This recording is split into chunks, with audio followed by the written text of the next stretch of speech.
Okay, hello everyone. Welcome to me doing a live stream. I've been meaning to do more live streams. Let me just. I think I'm a little bit quiet.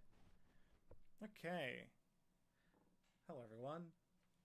I genuinely have been meaning to do more live streams. It's been a goal of mine to do one the first Monday of every. Okay, is this even working? Is the question.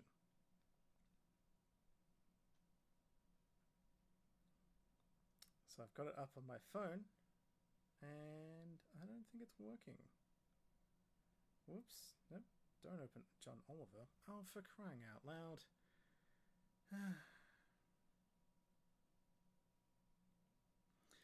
Every single time. Every single time I do this. Am I actually live? Oh, okay, good. Yes, it is coming up. I feel like such an old person every single time I can't get this right. But, okay. So, hello, hi V. I see now the chat is working. Hello everyone.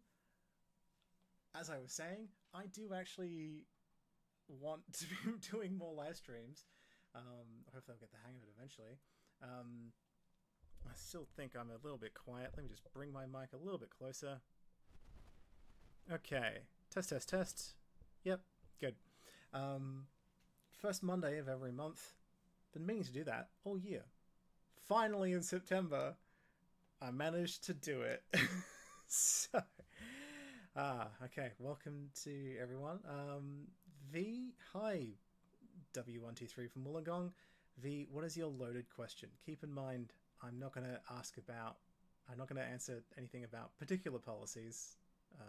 Trying to be politically neutral as always. So, more about like how things work. But let's see what your question is, and let's go for it, if I can. Okay. Yes, just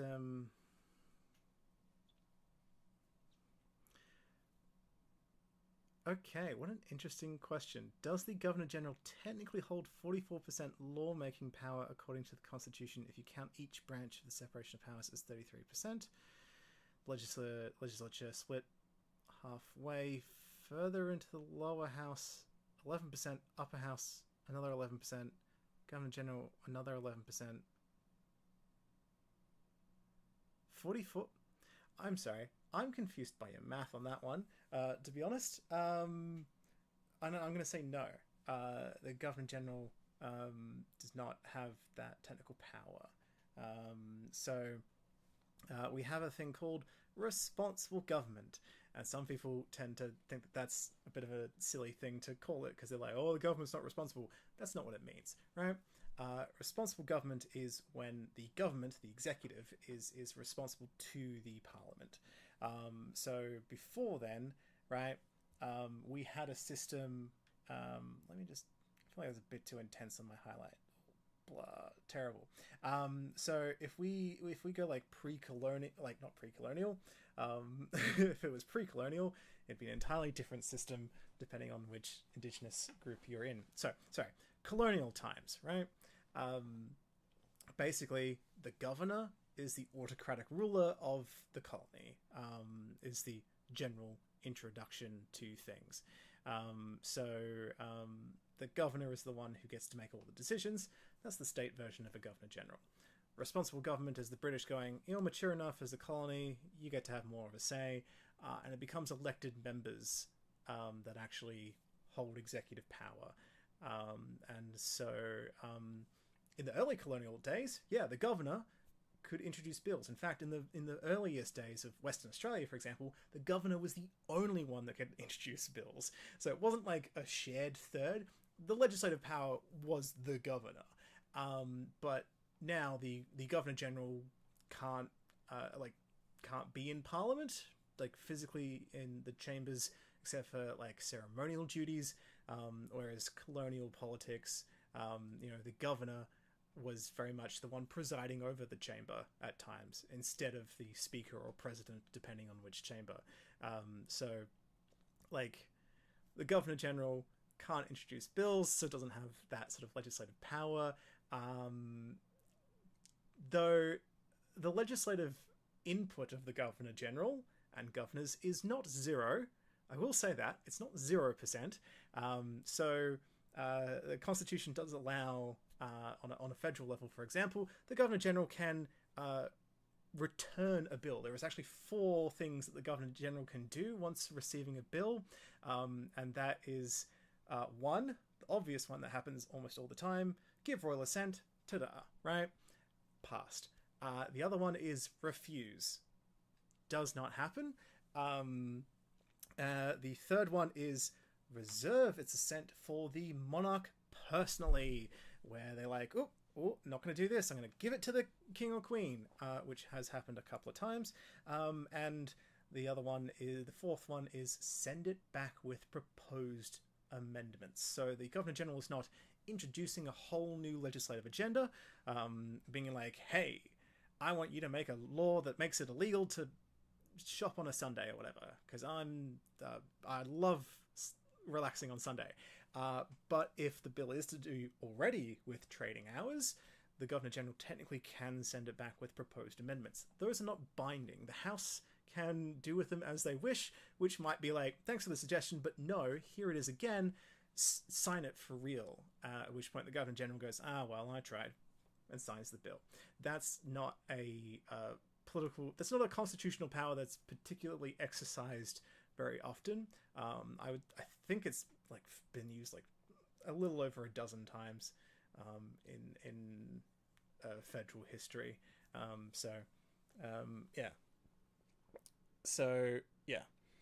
Yes, the Governor and Governor General, they are, they do have executive power because they are the ones with executive power that is really just exercised on the advice of the, Prime Minister and Cabinet, but the executive is not the same as the legislature, so the Governor General doesn't have equal legislative power if you subdivide it between the 2 houses and the Governor General.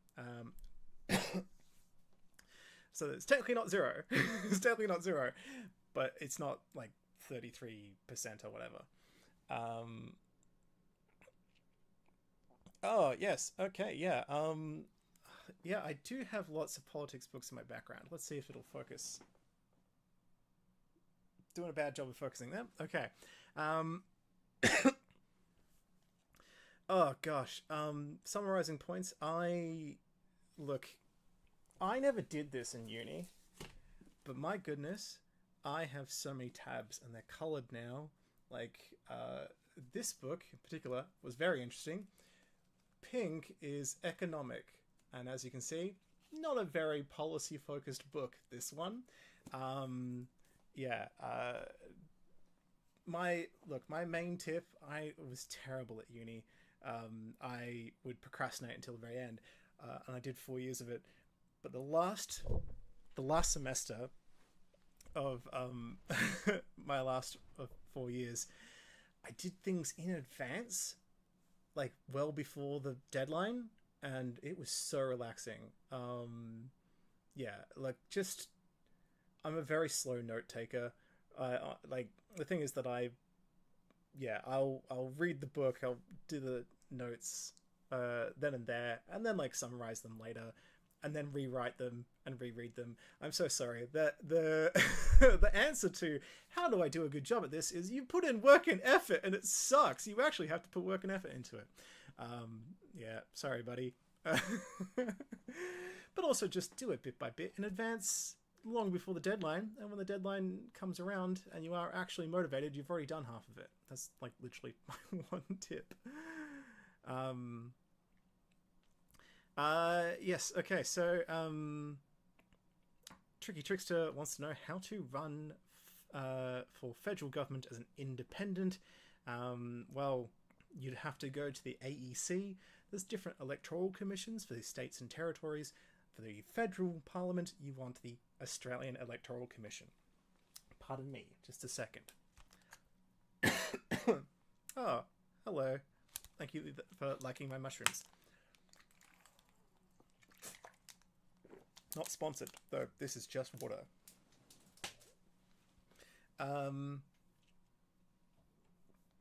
Yes. Where was I? Yeah. Look, the all the actual technical information that you need in terms of registration is on the AEC website, and I haven't double checked that in a while, so I can't tell you the exact specifics. But there is people like build campaigns before they are candidates. Is the thing, right? So people are like, hey, I want to run for parliament, and political parties are like, this person's going to be our candidate at the next election, but you can't actually fill in the candidate paperwork a year in advance. You can't actually do it. There is a, pardon me, there's a point where you get the call for nominations, and basically you fill in the paperwork and you demonstrate that you've qualified, you've paid your fee, you've got X amount of support with written signatures. So really, you got to do it in advance. You don't just be like, oh, I get the nominations are here, it's time for me to run for parliament. You got to do it in advance. So people are like, I'm your candidate, and no one is their candidate because technically no one can fill in the paperwork that far in advance, but that's what the intention is. And if they don't fill in the paperwork, then oh well, they just don't get to be in the ballot, and you get to just be like, oh, okay, well, yeah. As for actually, running your own campaign, yeah, get people involved though. Politics is about people, and if you have no one on your team to help you run a campaign, you end up being one of those weird people that has like 5 Facebook updates over the entire campaign and 67 votes at the very bottom of the ballot. So get your friends involved. Get as many people involved as you can. Really is my main tip. As for like fundraising and getting money, I don't know. I've never actually done that, but I am trying to actually schedule an interview with an independent who has who will hopefully say yes. I don't know, and actually dive into that topic more, because I want to know, how do independents get money, and where from, and how do they manage it, and how do they decide to spend it, because they don't have all the benefits of being a party organization. I really want to know more about that. But yeah, aec.gov.au is your first step.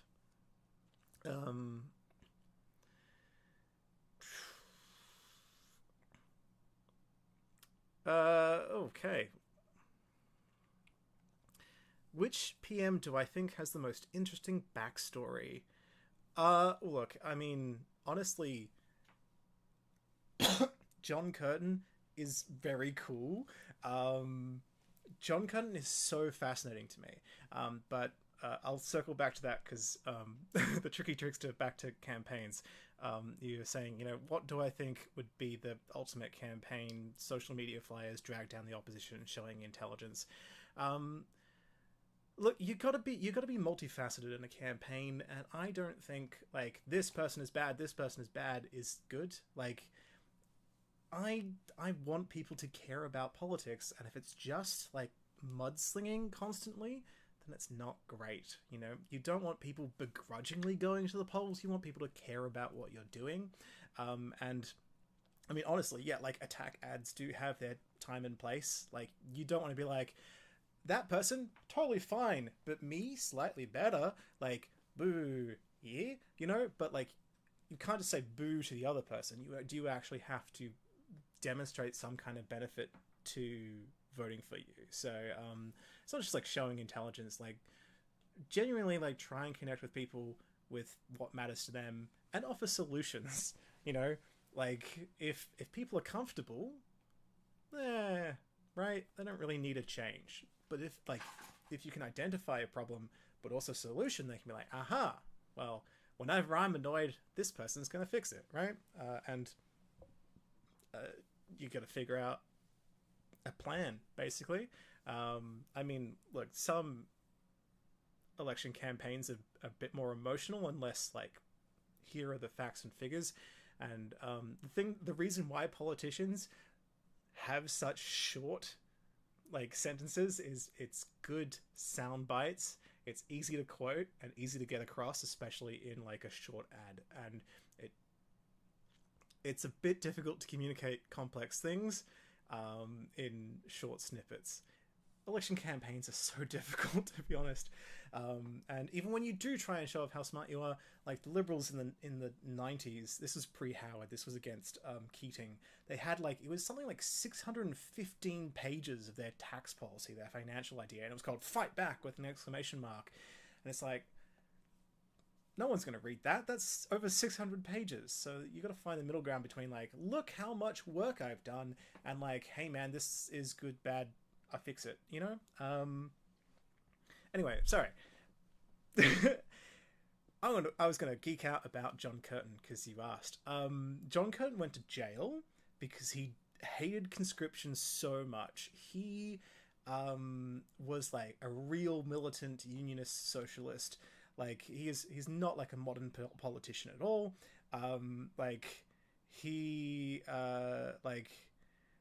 Sadly, he was an alcoholic.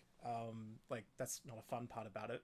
So he had a lot of ups and downs in his life, but he was a really passionate, strong speaker.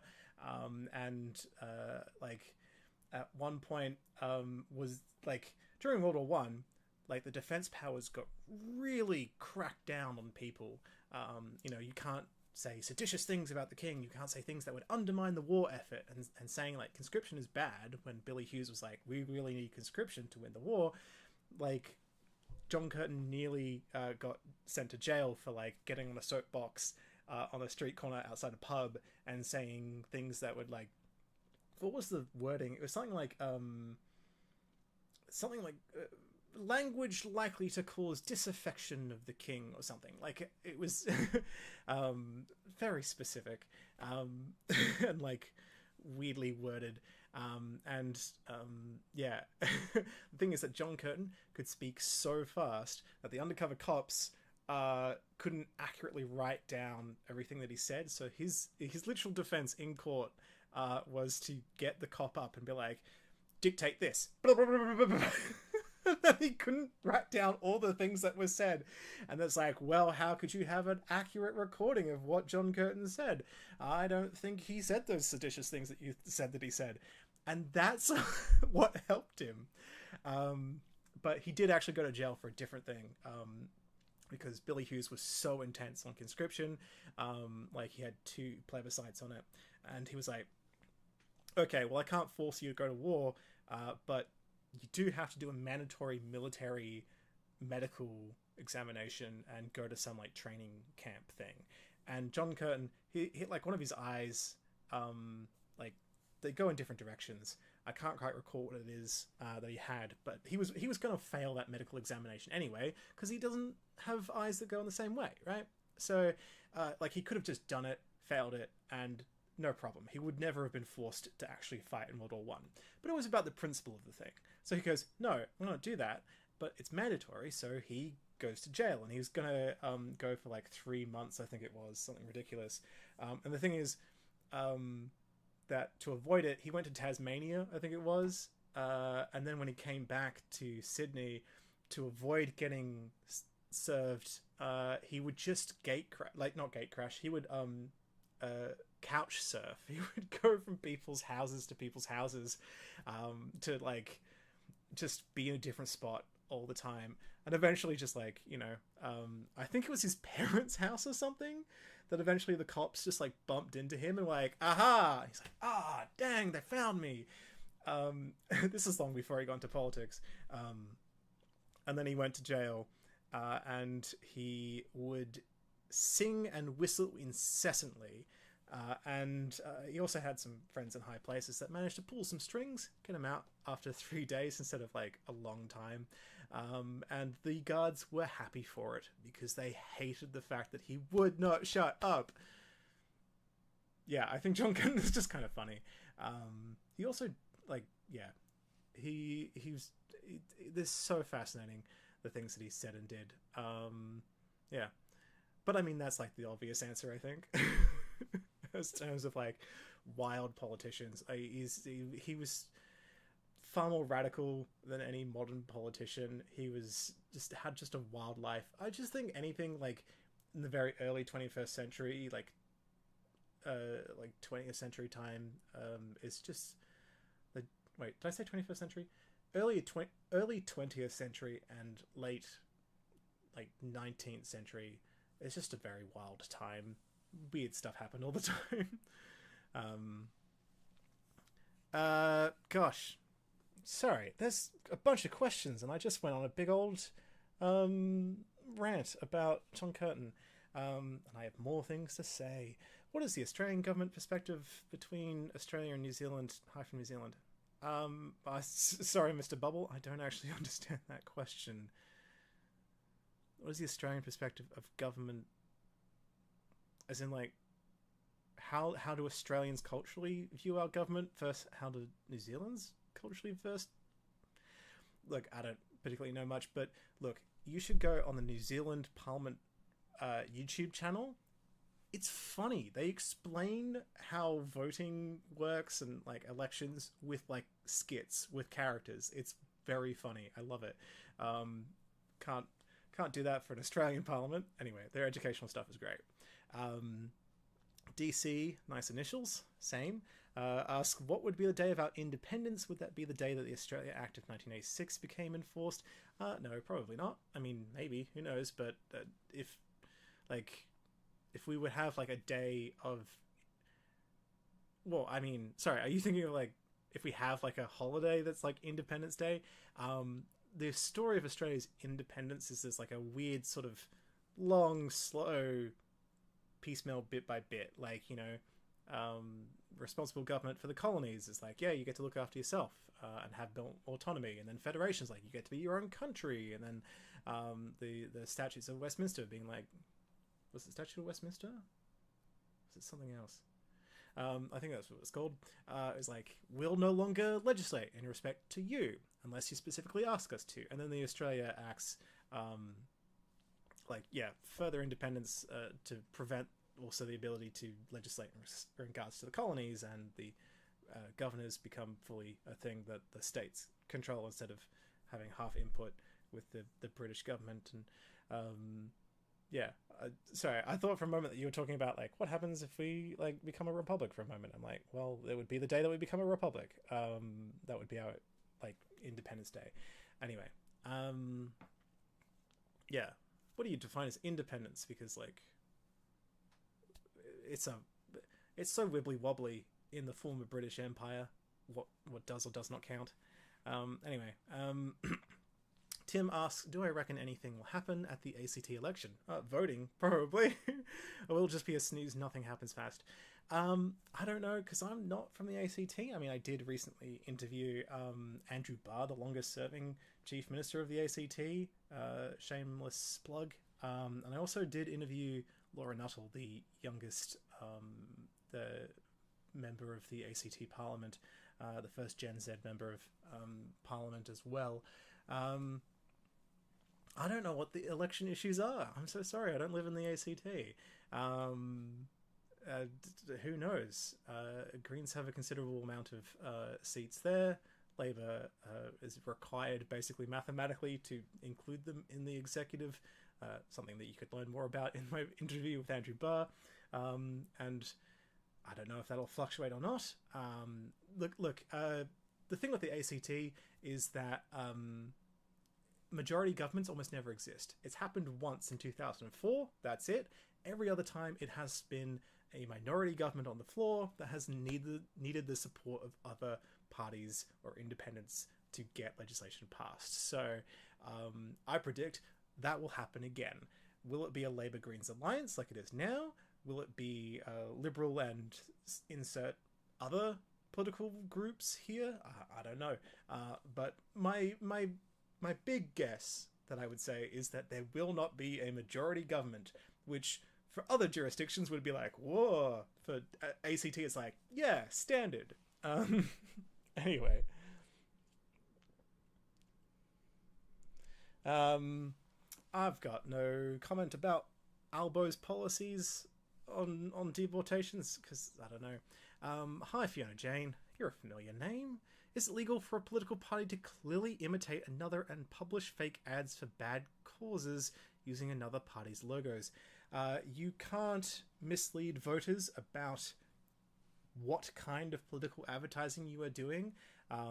So that's why every single thing at the end says authorized by insert thing here, right? Like you have to have like authorized by the Greens, authorized by Labour, authorized by Independent, blah blah blah blah blah, right? So you like you can make a political ad that is like, I've got a red hat and I say dogs suck or whatever. I don't know. Like you can portray your political opponents in negative ways. It's just you can't make it look like you are that political opponent saying something bad, because that would be misleading. Hence that authorization thing. The limits of how you can portray your political opponents, I'm not entirely sure what the limits are. That would be a question for the courts. Where was I? Anyway. Not entirely sure about the use of logo, though. I do recall that Bob Catter had a political ad at one point where he shot, like he like with a gun, bang, bang. And I think he was using like Labour and Liberal logos in that one. It caused a bit of a stir, but I think that was like a cultural stir of like, whoa, dude, what? You can't just make a political ad where you're shooting your political opponents. Like they were dead in the background, I think it was. But I actually don't recall if it was just implied or if he was actually just like, here is the logo, bang. Look that up. That's everyone's homework assignment, is look up Bob Catter political ads. Pardon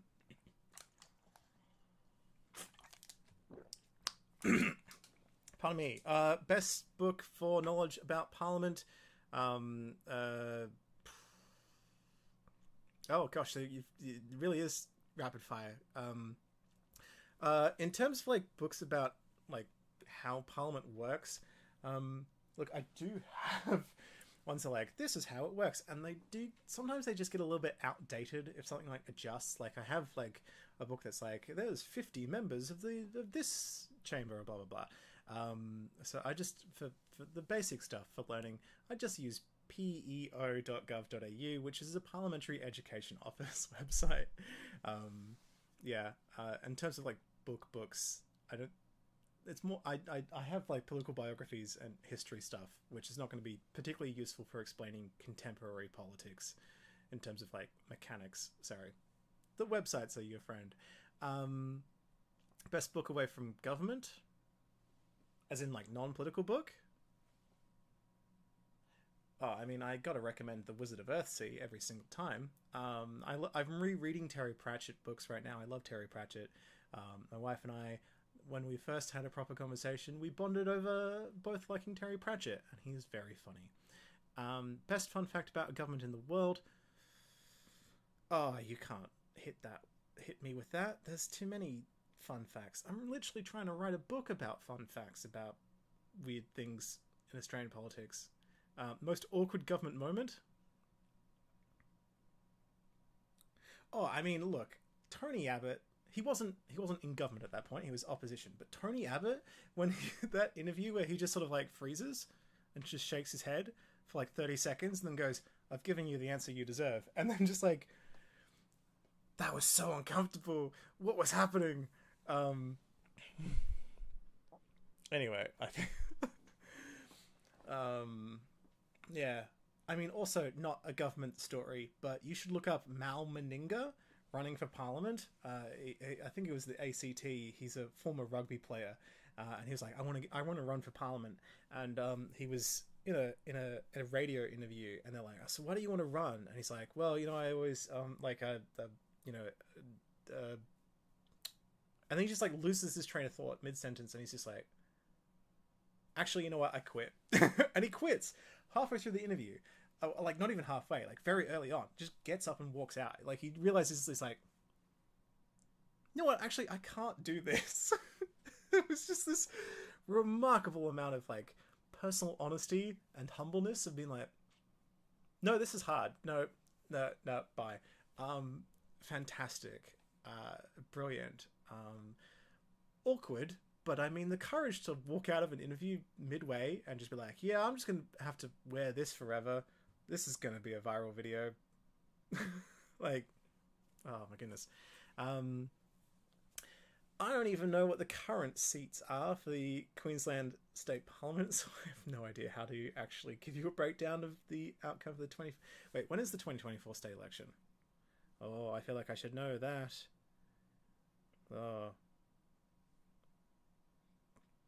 I try and make a video about how voting works, like mechanically, just before each state and territory one. Completely missed the fact that a Northern Territory election was happening the other week. Like, I was at work and I looked at the news and I'm like, oh, what? It's tomorrow? Oops, sorry. Yeah. Best historical politician and why? I mean, define best, you know? There's... Like, some people were like, Menzies was the best prime minister ever, you know? Or, like, you know, Gough Whitlam was the best prime minister ever. Like, they both have had such a massive impact on, like, our nation and shaped our future. You can definitely say, like, Billy McMahon was not exactly impressive and did nothing interesting, because he didn't. Or, like, who's the one after Andrew Fisher? See, even I can't quite remember his name. Not like, there was one prime minister whose whole thing was like, I don't like Labour, oh, and I want to undo what they did, and then he just, like, he had like a 1-seat majority.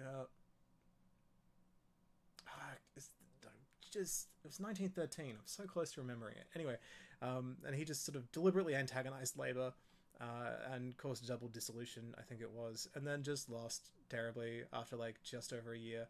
Didn't do anything really. Like, it's very easy to pick, like, the ones that, like, are the worst, because it's like, you achieved worse than nothing. You could have done something and then you just sort of broke it. Anyway, look, I'm not going to tell you what the best current politician is, because that's up to you to decide. Yeah, I do think the Speaker of the House has a hard job trying to know all the standing orders, but thankfully that's what the clerks are for. Speakers are usually picked by people who have experience, so they would at the very least know a thing or two about those standing orders. And best standing order that I like, buddy, I'm not that big of a nerd. I haven't remembered all of them. Look, one of the things that I do actually really like is you need to show deference to the speaker by bowing when you enter and exit.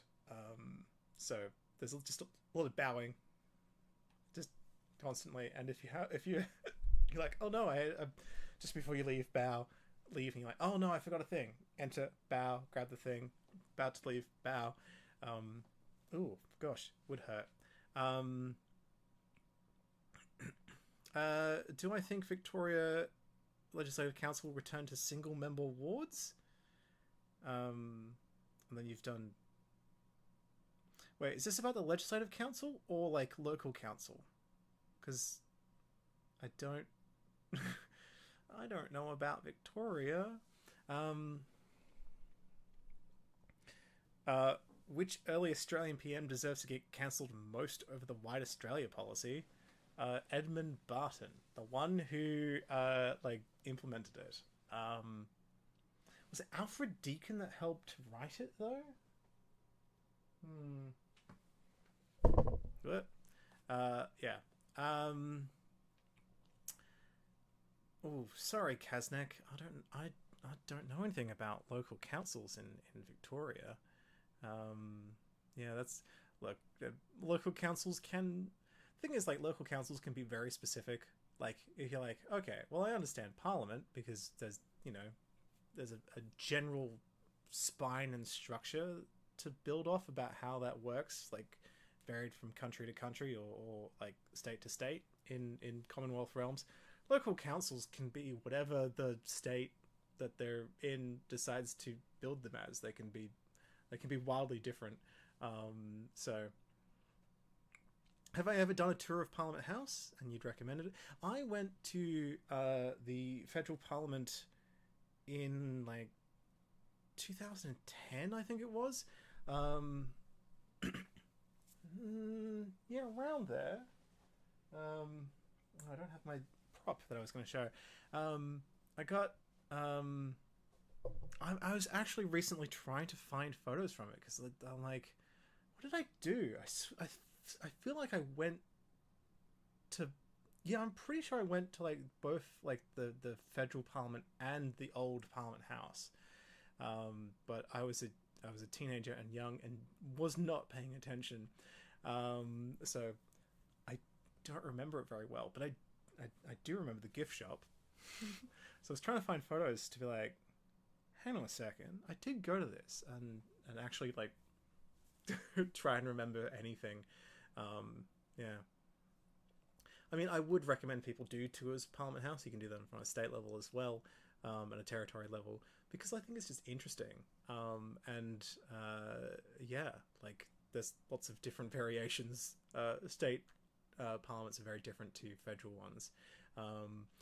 Fun nerd fact, I went to see, is it 4 or more parliaments while I was on my honeymoon, which was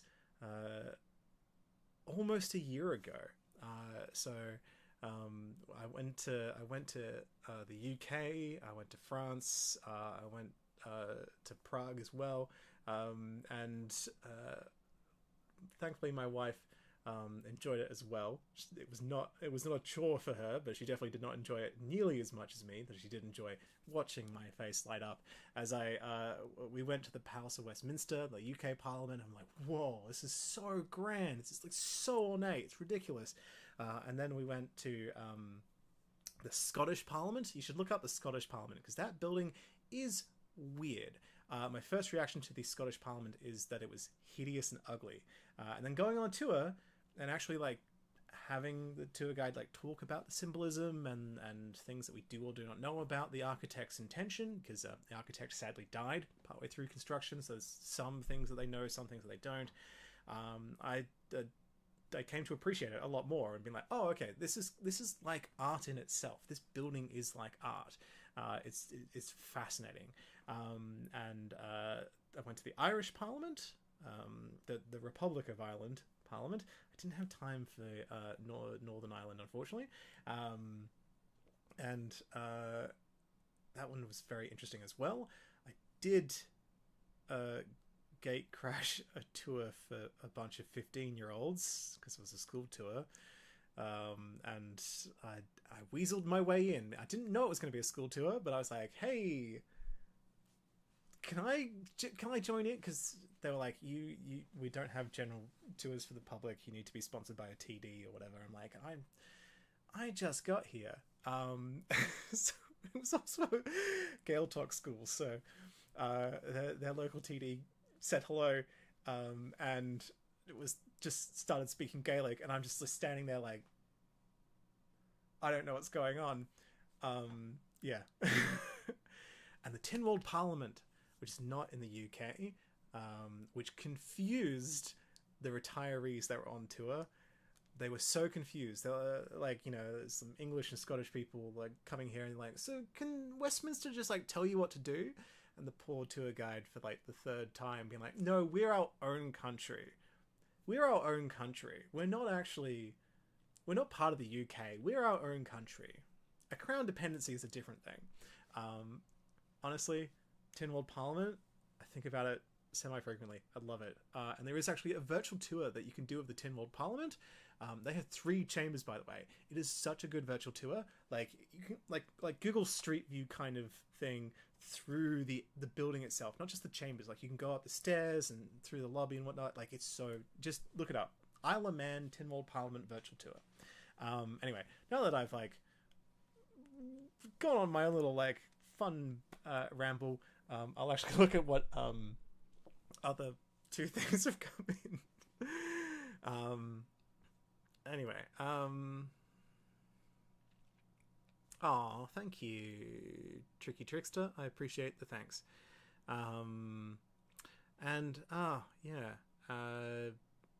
Dang, that does suck. Yes, old Parliament House was fire damaged.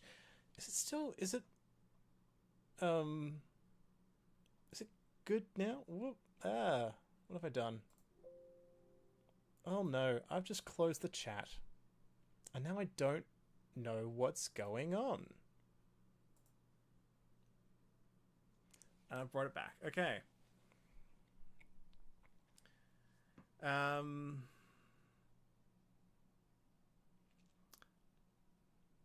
Buddy.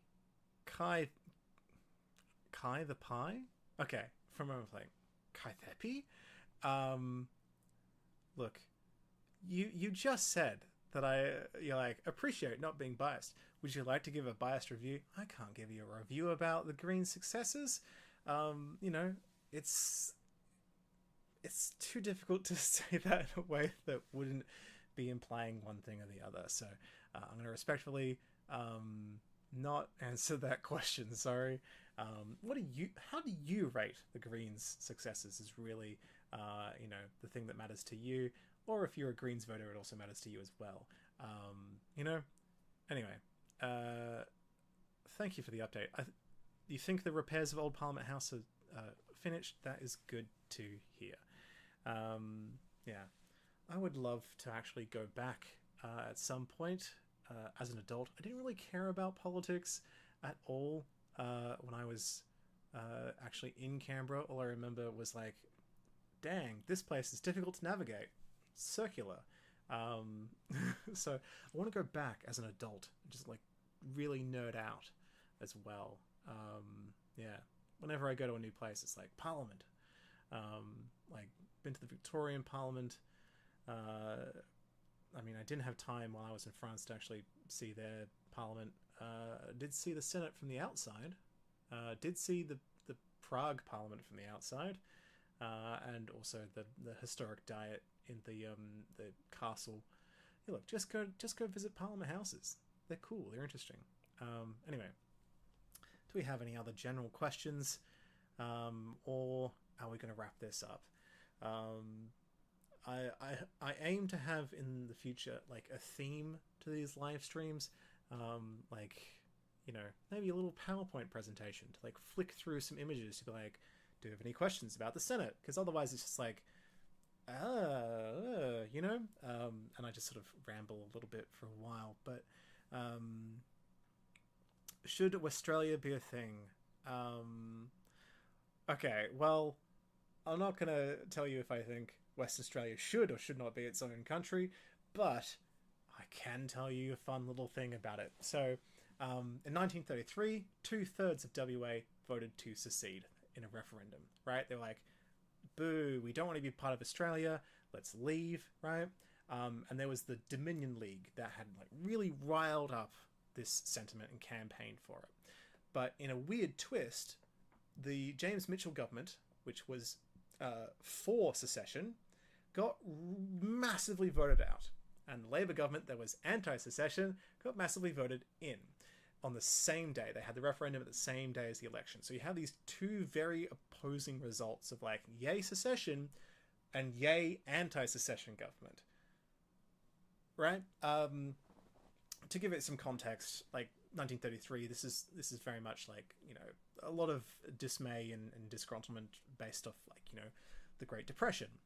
So it's not just like we think that the government is doing a bad job economically because the Great Depression, but also like the idea that secession would aid their economic recovery. So there's this 2-in-1. We're thinking about the economy. We're going to change things up in so many ways. Basically, right, a bunch of people get sent to present a petition to the House of Commons asking if they can secede. Long story short, of course, Britain says no. But, right, one of the guys was like, actually, that's not good enough. And he he threatened, like he had a threatening article in the newspaper where he's like, Western Australia should secede by force. If they're not going to let us do it, we need to do it by force. So he was like, we should have like a militia to defend like WA. We like, you know, he had his own idea of like effectively the Boston Tea Party, but for Fremantle. He was like, if they come in and try and get our tariffs, we will not we will not pay any imports on taxes and on goods or whatever it was. Some economic thing is just like, we won't do it. We'll refuse. Like, we'll kick people out. We'll throw things over ships. Like, rise up, violence. And everyone else in the delegation was immediately like, whoa, no, it's not like that. Don't do that. Don't do that. Like, he was very much like, we're gonna like just secede through military force, and we're not gonna send anyone to the federal parliament, and if they try and come in, they're not allowed to do that. Yeah, so West Australian secession is an absolutely wild story, other than just like, you know, the fact that we tried to do it and failed terribly. Yeah. Sus, I don't understand your message about Temu. That sounds like a sus message. Are you a bot? Anyway, I think my wife has come home from work. So, yeah, let's wrap up so I can say hello to her. I think a good 46 minutes of whatever is fun and good, and my voice is a little bit sore. So, if we have any final questions, let me know. Otherwise, I'm going to start saying my goodbyes. Okay, so, yeah, it is my hope to actually make live streams a kind of semi-regular thing, a little bit more structured, and hopefully, you know, the kind of thing that people expect to actually watch. So, yeah, thank you very much for those who tuned in and had a great time. I'm gonna get ready for dinner soon, and I hope you all have a wonderful time. Yeah, so yeah, hopefully I figure out how to do live streams properly. Okay, neat. Now the great thing about this is, like, what is the actual lag delay on this? If I just say bye now, are people going to be like typing things that I won't see? That's always the fun thing about streaming. I love lag. By the way, I got a new internet service provider. Odd way to like end a stream, but anyway, Optus sucks. I was spending so much money on Optus, and they couldn't even give me the internet speeds, the minimum internet speeds that they advertised. And they, instead of making the plan cheaper, they were just like, you can cancel for free if you like. So I did. I went to somewhere else that for free upgraded our internet to proper like fiber to the premises or whatever it was. So we actually, one, can get the speeds advertised for the bare minimum slowest, but also like saving a significant amount of money. So yeah, now I can actually stream properly without it being a serious problem. And also it doesn't cost me as much money. So that's my tip to you all. Double check your internet service provider and see if you can save money elsewhere. Anyway, I didn't say hashtag not sponsored. Anyway, have a wonderful time, and update your details with the AEC if you've moved or changed address or your name. Anyway, bye.